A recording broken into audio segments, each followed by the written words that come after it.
não haverá uma outra esperança de salvação. É por isso que aqueles que são de Cristo, eles já abraçaram a única esperança de salvação. E eu digo mais, não é só salvação em Cristo, mas é salvação em Cristo aqui, enquanto estamos nessa terra. Se não for esse combo, essa venda casada, salvação em Cristo, e aqui nessa terra, não existe outra esperança de salvação. E é isso que o artigo 16 vai nos afirmar. O texto diz o seguinte: para os que morrem sem aproveitar-se dessa salvação, não é aproveitar-se no sentido humano que nós, às vezes, até temos nos nossos relacionamentos, fulano se aproveita de ciclano, não. Aproveitar-se é se apropriar dessa salvação, já que ela foi dada pela graça por meio da fé, nós já falamos sobre isso aqui. Então, aqueles que morrem sem aproveitar-se dessa salvação, não existe no porvir, além da morte, um raio de esperança. Deus não deparou remédio para os que, até o fim da vida neste mundo, perseveram nos seus pecados. E aí, o artigo termina com duas afirmações taxativas. Essas pessoas perdem-se, jamais terão alívio.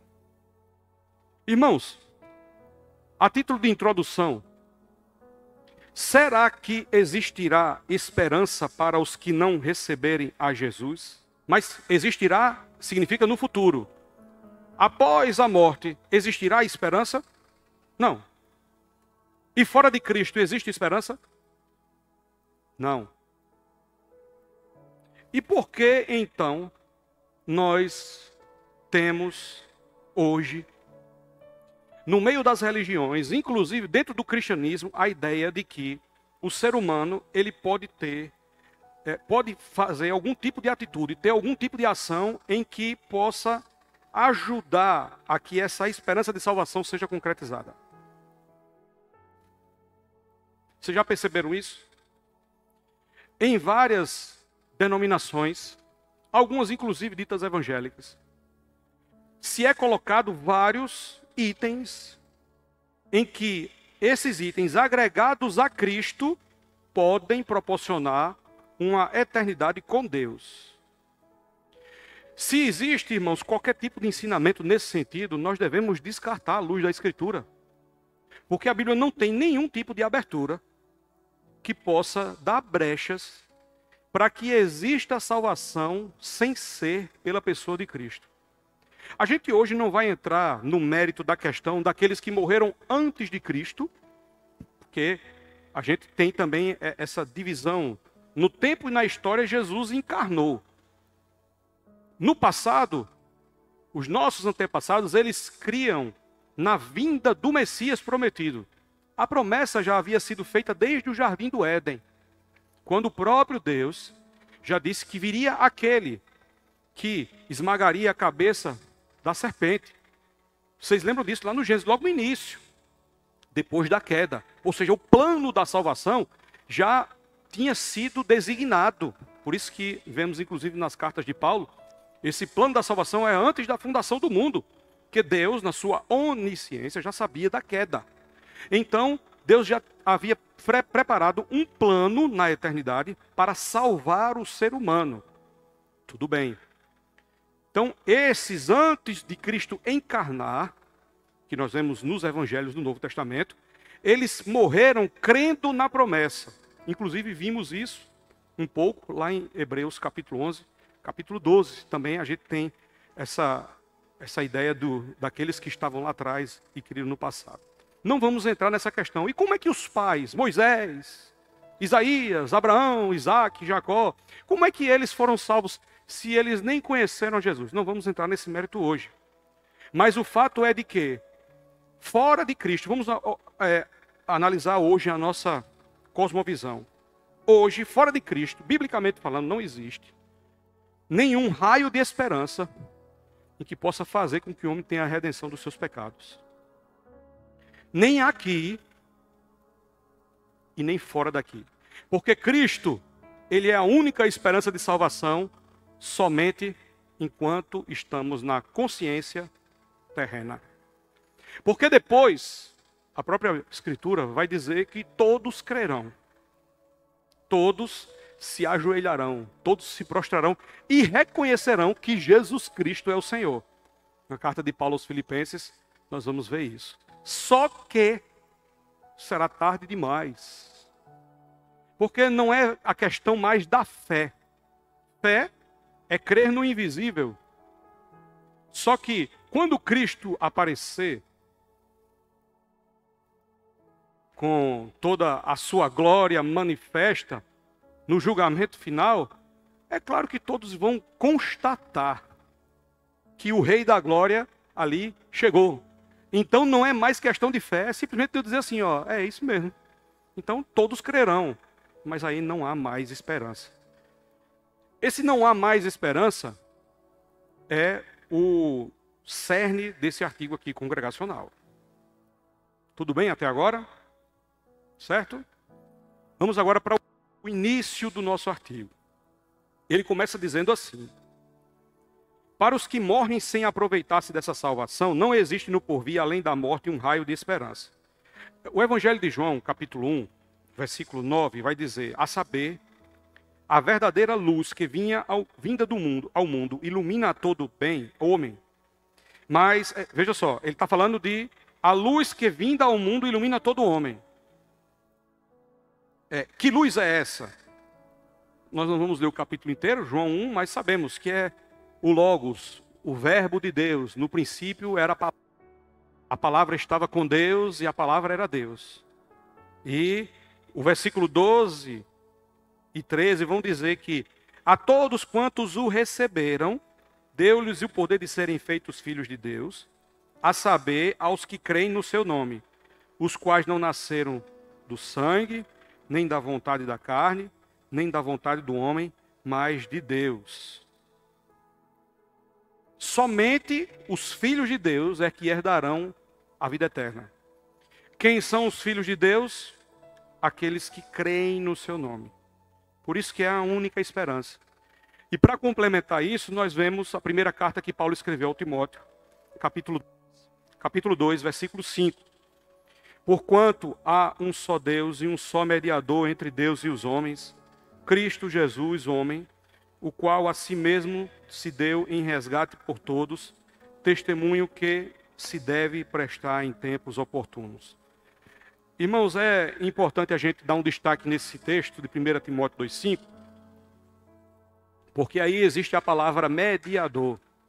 A palavra mediador, no original grego, significa alguém que fica entre duas pessoas, ou pelo motivo de estabelecer, fazer uma restauração de uma paz, de uma amizade, reatar uma paz, uma amizade, ou mesmo firmar um pacto entre duas partes, entre um lado e outro.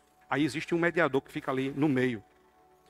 Esse é o significado dessa palavra. O texto diz que somente há um Deus e um só mediador entre Deus e os homens, que é Cristo Jesus, homem.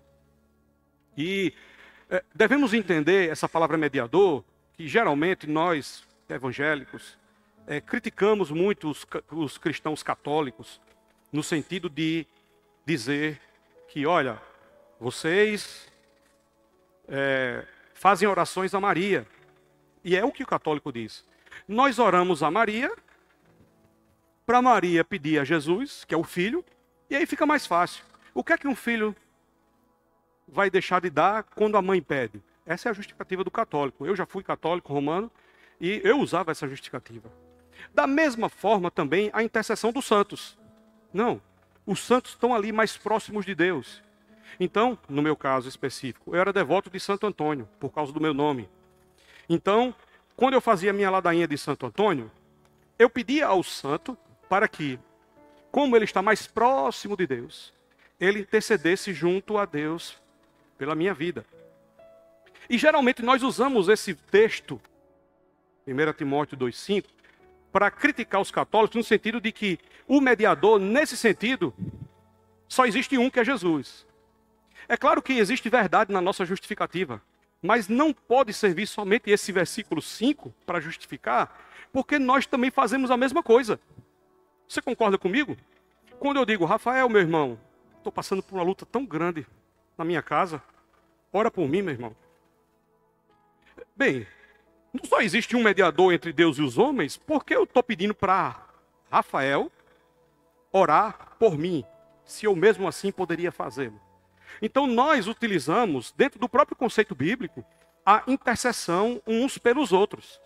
Mas qual a diferença de eu pedir oração a Juliana, ao presbítero Agdo, ao presbítero Antônio, a Rafael, e eu pedir oração a um santo, a Maria, a João, Pedro ou ao Santo Antônio? Qual a diferença? Quem quer dizer? Isso, exatamente. É uma boa justificativa, né? Gisele está falando, né? Rafael e os irmãos daqui estão vivos. E aqueles que já foram estão mortos. Mas o que eu estou querendo dizer, veja só, essa informação, que é uma excelente justificativa que Gisele está apresentando, ela é uma justificativa válida utilizando outros textos bíblicos. Esse texto bíblico, ele se encaixa no que a Igreja Católica vai dizer. Mas a nossa justificativa não pode ser baseada nesse texto, versículo 5 específico. A nossa justificativa deve se levar em consideração o contexto imediato que fala no versículo 6. Esse versículo aqui, ele não fala de intercessão no sentido de oração. Entenda isso. Ah, não posso orar para Maria, não posso orar para fulano e tal, porque só existe um único mediador entre Deus e os homens, usa esse texto aqui. Não, não. Esse texto aqui, ele fala de salvação. Versículo 6 é bem claro. O qual a si mesmo se deu em resgate por todos. Testemunho que se deve prestar em tempos oportunos. Então, aqui sim, nós devemos usar esse texto para defender de que só existe um único meio pelo qual obtemos a salvação. Para defendermos de que nós não devemos fazer orações aos santos, aos que já foram, a gente usa outros textos bíblicos. Estão entendendo aqui a diferenciação? Mas é importante que a gente possa fazer, para a gente também não ficar usando o texto fora de contexto, e aí depois vem alguém que é de outra religião e vai nos criticar de que a gente realmente está usando um texto fora de contexto. E nesse caso seria verdade. Certo? Não sei se eu compliquei, mas seria isso. Vamos lá. Por quê? Porque a salvação é só em Jesus. Por que a salvação é só em Jesus? A gente vê aqui na Escritura alguns motivos. E aqui eu queria destacar alguns. Primeiro motivo. Porque é devido à sua natureza. Devido à sua natureza. Entenda só uma coisa, irmãos. Olha, Jesus, ele é o único que é homem e é Deus ao mesmo tempo. Então, somente é por meio de Jesus Cristo, porque era o único, é a segunda parte que está aí, é o único com qualificação e possibilidades para poder ter a reivindicação de que ele pode conceder a salvação através dos seus méritos. O único. Qualificação e possibilidades. Só Jesus tinha esse pré-requisito de ser homem e Deus ao mesmo tempo. Porque para pagar o preço que nós não poderíamos pagar, geralmente eu digo isso e repito bastante, é porque nós somos pecadores. Jesus, nós temos qualificação humana para pagar o preço, mas nós não conseguimos porque somos pecadores. Já está manchado o sacrifício. Jesus, como Deus, foi concebido sem pecado e é homem encarnado. Ele é 100% homem e 100% Deus. Ele tinha essa qualificação. O único. Não existiu e nem existirá ninguém com essa qualificação. Então Jesus, a salvação é só nele, devido primeiro à sua natureza. Mas não só por isso. Também porque, se houvesse outro meio, Deus teria poupado o filho. Ou você acha que não? Ou você acha que Deus, ele iria entregar o seu filho para ser morto se tivesse uma outra forma de salvação? É claro que Deus não faria isso. Então, só existia essa possibilidade dentro dos planos eternos. E assim foi que aconteceu. Com a humilhação de Jesus, ele deixou a sua glória. E também com o seu sofrimento. A gente vê ali a citação que o próprio Cristo ele diz ali na cruz do Calvário, Deus meu, por que me desamparaste? Citando o Salmo lá atrás, no Antigo Testamento, a gente vê que foi esse momento do abandono do pai para com o filho, porque os pecados, os nossos pecados estavam sendo ali colocados em cima dele, e Deus ele não compactua com o pecado, então ele sofreu. Jesus ele sofreu a ruína do pecado por mim e por você. Então, se tivesse outro jeito, com certeza Deus assim não faria. E também é só em Jesus, porque isso é um ensino mais do que claro em todas as escrituras. Toda a escritura a gente vê isso. Desde Gênesis, com a promessa da semente da mulher, até o Apocalipse, a gente vendo o cordeiro ali no trono, a gente entende que só existe uma única forma de salvação, que é em Jesus Cristo. Então, eu sei alguns textos aqui, a gente não vai ler todos, porque são muitos, eu só dei destaque aqui a alguns. Lembrando que no Antigo Testamento, todos criam que viria um Messias para salvar, e isso apontava para um futuro. Quando Jesus veio, aí sim, os apóstolos e os discípulos mantiveram essa mesma mensagem. É por isso que a Bíblia é recheada, inclusive alguns estudiosos até falam, né? A Bíblia tem uma mensagem só, é a mensagem da salvação do homem. E é verdade, desde o Gênesis, não é uma história de guerras, batalhas, juízos, destruição das muralhas de Jericó, as batalhas na época dos juízes, não. A Bíblia é uma história de salvação, tudo está conectado com a história da salvação do ser humano. E aí, queria citar alguns textos aqui. O primeiro é que está em João, está destacado aí, João 1, do 8 ao 14. A gente já leu até uma parte dele, mas o versículo 14 é muito claro, quando diz que o Verbo se fez carne e habitou entre nós, cheio de graça e de verdade, e vimos a sua glória como do unigênito do Pai. A gente já tinha visto no versículo 12 que os salvos serão aqueles, a saber, aqueles que creem no seu nome. E o verso 14 diz que foi esse verbo, essa palavra que se fez carne, que habitou entre nós. É ele, o prometido de Israel. Ele é o Messias. A salvação é somente por meio dele. Atos, capítulo 4, versículo 11, na pregação dos apóstolos, eles vão dizer que, olha, este Jesus, que é pedra rejeitada por vocês, os construtores, ele veio a se tornar a pedra angular. E não há salvação em nenhum outro, porque abaixo do céu não existe nenhum outro nome dado entre os homens, pelo qual importa que sejamos salvos. Por mais que algumas religiões possam apresentar outras coisas que possam se juntar com Jesus para a salvação, nós devemos descartar. Por quê? Porque não existe nenhum outro nome debaixo do céu e que importa que sejamos salvos. Então tem gente que diz o seguinte, olha, não, você crê em Jesus, mas você tem que seguir essas regrinhas aqui, ó, tem que seguir, porque senão você não é salvo. Não, descarte isso, não existe. Salvação é só por meio de Jesus Cristo. Inclusive tem pessoas que usam tópicos da religião para agregar a necessidade de salvação. Guarde o sábado e crê em Jesus, você vai ser salvo. Crê em Jesus, mas obedeça os 10 mandamentos. Se não tiver esse combo fechado, você não é salvo. Aí tem outras pessoas que justificam o seguinte, mas pastor, o senhor está dizendo que a gente não deve obedecer os 10 mandamentos? Não, estou falando disso. Eu estou falando que para a salvação é Jesus. É óbvio que aqueles que são salvos, como consequência, eles têm que viver uma vida de obediência à Escritura. Isso também está aqui expresso na palavra. Mas, para motivo de salvação, jamais pode ser agregado qualquer outra coisa a Jesus, que é o que diz aqui esses textos. Romanos capítulo 5, verso 1 diz, justificados, pois, mediante a fé, temos paz com Deus por meio de nosso Senhor Jesus Cristo. Temos paz com Deus por meio de quem? Nosso Senhor Jesus Cristo. Não é por meio de ninguém mais, é por meio dele. 2 Coríntios capítulo 5, verso 18 e 19, Paulo vai dizer, ora, tudo provém de Deus, que nos reconciliou consigo mesmo por meio de Cristo e nos deu o ministério da reconciliação. Por meio de Cristo. A saber que Deus estava em Cristo reconciliando consigo o mundo, não imputando aos homens as suas transgressões, e nos confiou a palavra da reconciliação. Mais uma vez, esse texto falando sobre é por meio de Cristo. Todos os outros aqui também são, eu só estou destacando alguns. Mais um, Hebreus 9, 14 e 15.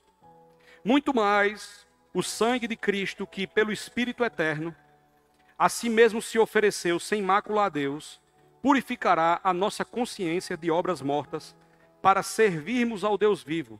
Por isso, o autor dos Hebreus ele é bem taxativo, quando diz o seguinte: ele é o mediador da nova aliança, a fim de que, intervindo a morte para a remissão das transgressões, que havia sob a primeira aliança, recebam a promessa da eterna herança aqueles que têm sido chamados. Perceba que, quando a gente fala de que Jesus é o único mediador, é mediador para a salvação. E aí, o autor dos Hebreus vai reforçar mais ainda essa ideia. Apocalipse capítulo 5, do verso 1 ao 6, vai dizer, né, na visão de João: eu vi na mão direita daquele que estava sentado no trono, um livro escrito por dentro e por fora, todo selado com 7 selos. E aí vai dizer que um anjo apareceu e dizia: quem é digno de abrir o livro e de desatar os selos? E nem no céu e nem sobre a terra, debaixo da terra, ninguém poderia abrir o livro e nem mesmo olhar para eles. E João disse que chorava muito porque ninguém foi achado digno de abrir o livro, nem mesmo de olhar para ele. Só que o versículo 5 diz que, todavia, um dos anciãos disse: não chores, eis que o leão da tribo de Judá, a raiz de Davi, venceu para abrir o livro e os seus 7 selos. Quem é o leão da tribo de Judá, a raiz de Davi? É Jesus Cristo, a única esperança de salvação. Então, olha, desde o início até o final da Escritura, só existe um único meio: é Jesus. Então, não existe outro meio, mas também não existe também outra oportunidade. E aí eu queria finalizar o estudo trazendo aqui esse tópico, porque é a outra metade do artigo 16 que nós falamos aqui sobre a única oportunidade, única esperança de salvação. Diz que Deus não deparou remédio para os que, até o fim da vida neste mundo, perseverem nos seus pecados. Eles perdem-se, jamais terão alívio. Meus irmãos, quando a gente prega para outras pessoas a palavra, e essas pessoas estão rejeitando a salvação, elas talvez não tenham essa noção de que existe uma eternidade. Ou mesmo, às vezes, elas pensam, de maneira errônea, de que pode ter uma chance depois. Existe, inclusive, até uma corrente que é pregada por aí, chamada universalismo. O que é universalismo? Não tem nada a ver com a Igreja Universal, viu? Universalismo é uma corrente que diz que, no final das contas, como Deus é bom, Deus é amor, é misericórdia, Deus vai salvar todo mundo. E uns mais extremos dizem que até vai salvar o diabo. Deus vai restaurar o diabo, porque Deus é amor e misericórdia, e no final vai estar tudo bem. Parece até aqueles coaches que a gente tem falado aqui na escola dominical, né? No final, olha, tudo vai dar certo, fica tranquilo, tudo vai se resolver. Vai se resolver para quem está em Cristo, a única esperança de salvação. Mas para quem não está, infelizmente, meus irmãos, a pessoa está brincando com a própria alma. E aí vai morrer. E aí diz aqui, né? Perdem-se, jamais terão alívio. E aí vai ser só choro e ranger de dentes. E aí, João capítulo 8, que nós lemos, vai dizer, Jesus, né? Por isso eu vos disse que se morrereis nos vossos pecados. Porque se vocês não crerem que eu sou, morrereis nos vossos pecados. E Lucas capítulo 16, a gente vai ver ali a história do rico e Lázaro, quando o texto vai dizer: disse porém Abraão: filho, lembra-te que recebestes os teus bens em tua vida, e Lázaro igualmente os males. Agora, porém, aqui ele está consolado, está no seio de Abraão, no paraíso, salvo, tu em tormentos. E além de tudo, está posto um grande abismo entre nós e vós, de sorte que os que querem passar daqui para vós outros não podem, e nem os de lá passar para nós. E a história do rico e Lázaro, dita por Jesus, vai nos mostrar que não tem outra oportunidade. Aqui está sendo colocado a questão da condenação eterna. E existem algumas características da condenação eterna, que é chamado o inferno. Então, apenas 4 itens para a gente revisar aqui o que seria o inferno. Primeiro, local de sofrimento físico, onde vai ter o fogo inextinguível. O texto de Lucas fala sobre esse tormento. Estou atormentado aqui nessa chama. O rico diz lá que estava sendo atormentado, né? Mas não é só um tormento, sofrimento físico, mas é um lugar de consciência, o que se torna pior ainda. Porque além do sofrimento físico, ele tem a consciência. O rico, ele lembrava de tudo. Lembrava inclusive daqueles que tinham ficado, a família dele. Manda, pai Abraão, alguém ir lá para pregar, para dizer para o povo, meus parentes, para não vir para cá. E ele disse, olha, não, lá eles têm Moisés e os profetas. Lá tem a igreja. Que eles ouçam a igreja. Então, é assim que funciona. Não é que alguém vai sair daqui do inferno e vai lá para poder anunciar, alguém sair do céu para anunciar lá na terra, porque aí o povo vai se convencer. Quem se converter através de milagres, coisas espantosas, miraculosas, essas pessoas estão crendo por conta das coisas miraculosas e não por conta da fé no invisível. Então, eu já me perguntei muitas vezes sobre isso. Porque a gente tem uma ideia hoje que muitos ateus batem na tecla dizendo o seguinte: ô rapaz, vocês crentes são muito bestas, viu? Porque vocês dizem que essa Bíblia aí, ó, esse livro da capa preta aí, ele é a palavra de Deus, mas um monte de homens já passou a mão por aí, ó, e eles botaram o que eles quiseram nessa Bíblia. Aí eu já me perguntei uma vez, meu Deus. E eu falando assim, Senhor, por quê, Senhor? Realmente, por que o Senhor não chegou assim, ó, abriu o céu, pá, pá, pá, e aí o mundo todo via um livro vindo assim, ó, tá, tá, tá, tá, tá, tá, descendo do céu, e aí todo mundo copiava aquele livro, e aí todos teriam certeza que era o livro de Deus. E Deus não é poderoso? Não foi Ele que dividiu as línguas? Então era um em cada língua. Tá, tá, tá, tá, português Brasil, pá, pá. Aqui, inglês britânico, japonês. Seria tudo mais fácil. Eu na minha consciência. Mas olha só como foi interessante, porque Deus ele falou o meu coração. Nessa minha oração incrédula. E aí, todos que creriam, não seria por fé. Já parou para pensar nisso? Seria simplesmente atestar o óbvio. Assim como aconteceu com os egípcios atravessando o Mar Vermelho. Já pensou nisso? Porque, irmãos, quando o povo de Israel atravessou o Mar Vermelho, eu não vou nem dizer o povo de Israel, mas o primeiro que chegou lá e começou a atravessar o mar, esse foi a pessoa que teve mais fé. Porque você chegar aí, Moisés disse, olha, Deus mandou marchar. Quem foi na frente, hein? Quem foi na frente? Juliana está citando aqui, porque não tem registro bíblico, mas alguns judeus de Israel, eles falam na tradição oral deles, que existia um homem, que inclusive está na escritura, mas não tem esse fato, chamado Naasson. Segundo a tradição oral dos judeus, esse homem chamado Naasson, quando Moisés disse, Deus mandou marchar, ele foi sozinho. Sozinho mesmo, indo para frente do mar. E antes dele botar o pé no mar, o mar se abriu. Segundo a tradição oral. Ou seja, esse foi o que teve mais fé. Mas o povo que veio atrás, a manada, que era cerca de 1,5 milhão de pessoas, e os egípcios que estavam lá atrás, qual foi a fé que eles tiveram para atravessar?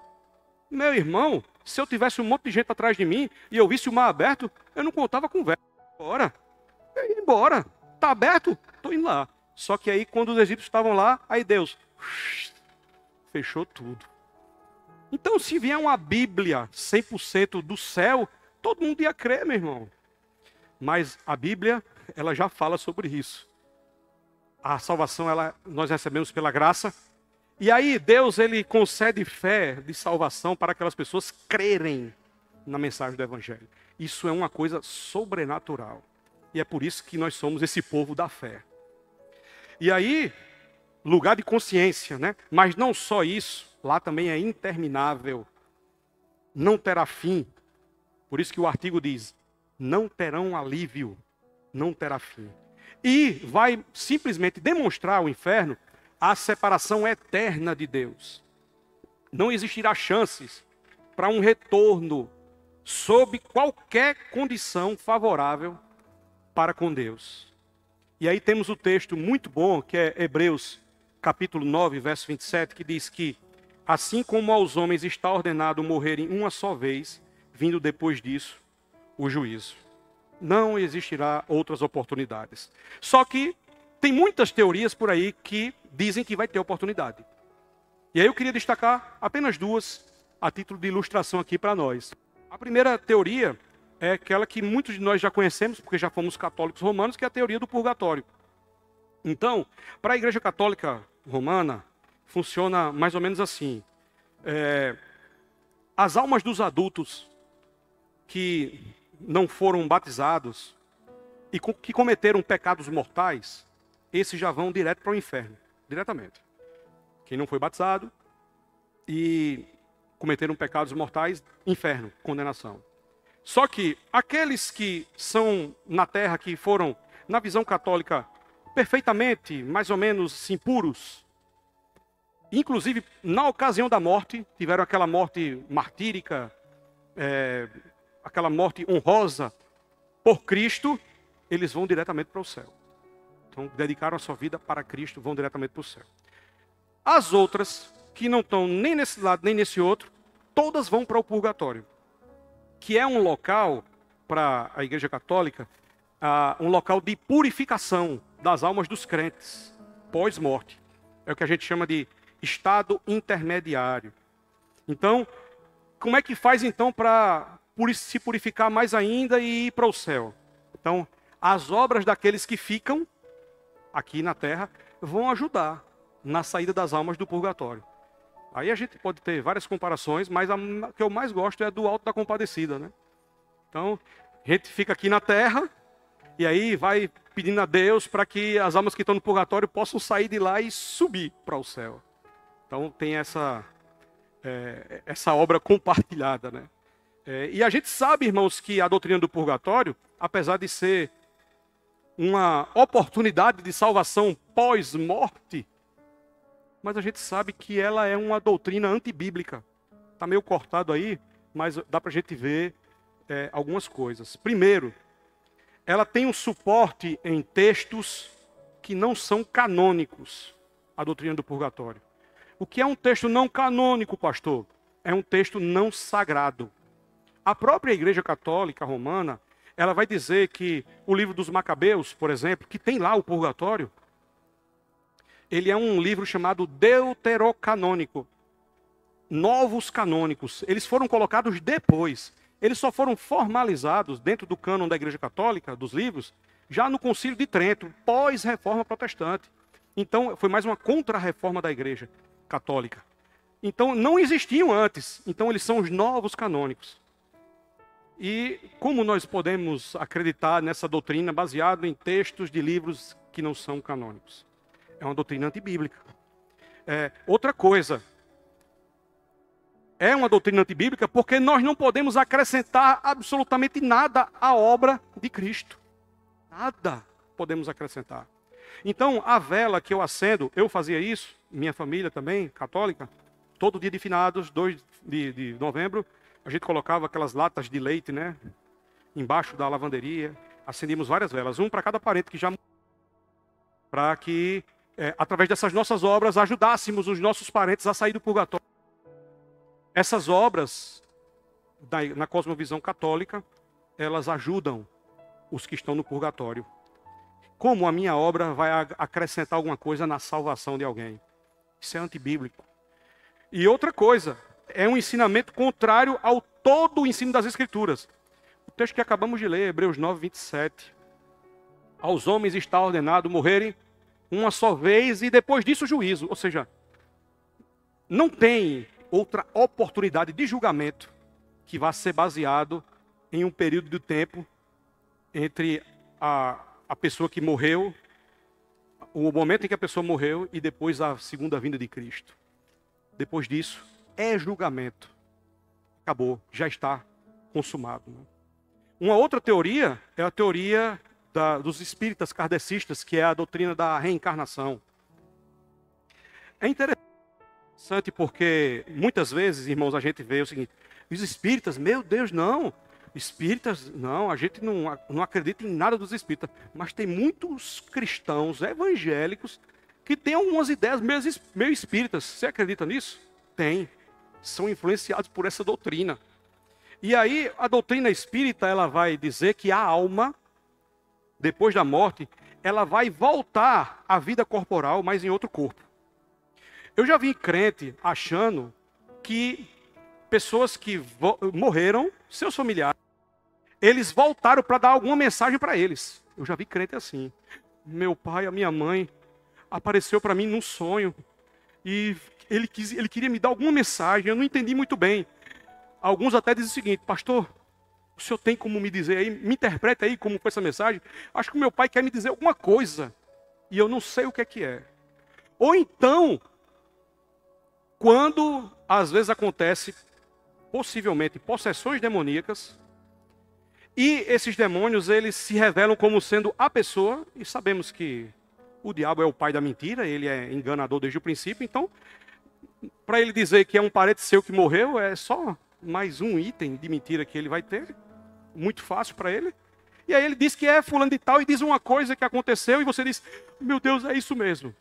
Isso, essa forma espetacular que acontece nas supostas reencarnações, levam muitas pessoas a aceitarem a doutrina, que é a doutrina de Allan Kardec, que é essa imagem aí, se refere a ele, que é o chamado Espiritismo Mesa Branca. Em vários locais, no Brasil inteiro, a maioria das cidades existe um centro espírita. Aqui em Mangabeira nós temos, e em várias casas temos. Inclusive, uma boa parte deles são de pessoas ricas, celebridades, pessoas abastadas, pessoas esclarecidas, mas que alimentam uma esperança de salvação pós-morte, que é a reencarnação. O espírito vai reencarnando várias vezes, até que a alma consiga se unir a Deus na purificação. E aí, dentro dessa parte da disseminação da doutrina, a televisão ajuda muito para se disseminar a doutrina, né? Os crentes que não deveriam, mas priorizam assistir novela, as novelas estão assim, ó, cheias de ensinamentos espíritas, e aí é por isso que muitos crentes, às vezes, confundem e dizem assim: meu pai, fulano está querendo me dizer alguma coisa, porque tem a sua mente recheada de doutrinas antibíblicas, né? Uma das maiores, na época que eu nem era crente, era essa novela aí, chamada A Viagem. E aí eu me lembro que eu não era crente na época, assisti com minha família, né? Com minha mãe e tal, minha irmã. E essa novela, ela foi muito impactante, que nessa época, isso aí foi em 1994, os centros espíritas no Brasil estouraram por conta da novela, a doutrina incutida. Então, tome muito cuidado com o que você deixa entrar dentro da sua casa para os seus filhos, principalmente, e para você assistir. Assim, não tem nada não, pastor, é só divertimento. Seus filhos estão ali ó, assistindo tudo, e daqui a pouco vão acreditar que isso é possível, e talvez seja a vontade de Deus quando acontece algum tipo de sinal espetacular. E aí eles têm várias explicações em relação a isso, né? Para a gente encerrar aqui, só reforçando por que a reencarnação é uma doutrina antibíblica. Primeiro, a Bíblia nega a reencarnação. Ponto. Segundo, ressurreição é diferente de reencarnação, porque alguns espíritas, eles inclusive creem em Jesus, eles acreditam em Jesus, eles vão dizer: olha aí, a Bíblia fala sobre a reencarnação, só que eles se remetem à ressurreição. Não tem nada a ver reencarnação com ressurreição, certo? E segundo, está cortado aí, mas eu vou ler para vocês. O Espiritismo nega a existência do inferno como castigo eterno. Por um motivo óbvio. A alma morre, o corpo morre, e a alma vai sempre reencarnando. Então não existe esse negócio de, por conta dos seus pecados, a condenação, você vai viver eternamente sendo atormentado. Não existe isso. Então, é uma doutrina muito atrativa, principalmente as celebridades vão muito atrás do Espiritismo Mesa Branca, porque muitas oportunidades. Você tem sempre a oportunidade de melhorar, e um castigo eterno definitivo não existe. Então, é muito bom. E você ainda alimenta a esperança de conversar com pessoas que você amou e que já partiram. Quer coisa melhor do que essa? Por isso que Chico Xavier é endeusado por a maioria das pessoas, um dos maiores espíritas aqui, brasileiro, que inclusive quando ele morreu, o filho dele disse que ele era também a reencarnação do próprio Allan Kardec. Pode falar, Adson, para a gente encerrar. Como? O último ponto é, o Espiritismo nega a existência do inferno como castigo eterno. Como castigo eterno.